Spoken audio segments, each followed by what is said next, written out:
short time ago, we learned that the death of rock star Prince was caused by an overdose of the drug called fentanyl. But what exactly is it, and how big of a problem is it? And will this news influence what's being done to prevent more deaths? Here to talk more about fentanyl and its effects is our lifestyle editor, Shari. You know, I don't know a lot about fentanyl. I've been asking you all this, and I think his death has made a lot of people ask many of the questions that you are addressing today. So let's start with that. What is fentanyl?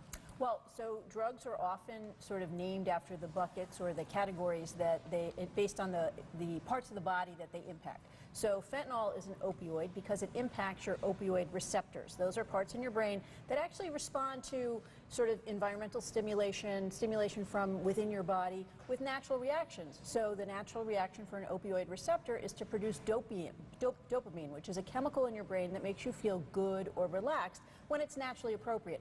Fentanyl, of course, makes that happen at times when it's not natural and appropriate. So the problem with that is it can impact your brain's ability to do that when it's supposed to, and also over time, Roxanne, you build up a tolerance. So every time you use fentanyl, you're going to need more the next time to get the same response. If you use too much, though, as in the case with Prince, it can cause your respiratory system to fail and you die.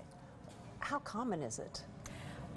We actually have more cases of overdoses in this country now than ever before, and fentanyl is actually the top drug in terms of increases. So there's an 80% increase in instances with fentanyl, higher than any other increase, and 80% of those instances are concentrated in about 10 states, including right here in Florida. So one of the main reasons is, and you asked this before we went on air, is that fentanyl is available through prescription, so people can get illegal prescriptions. They can also then take the medication, like the patches, for example, that people with a legal prescription use and reuse it illegally. And there is illicit forms of fentanyl being manufactured, particularly in China, so it's very much available. Well, so what can we do to get more control over these opioids and fentanyl specifically to restrict the access to what appears to be a larger number of the population than perhaps need be? Right, and that's being done on 3 levels right now. So the first is really trying to monitor those prescriptions much better. For example, requiring someone with a fentanyl patch prescription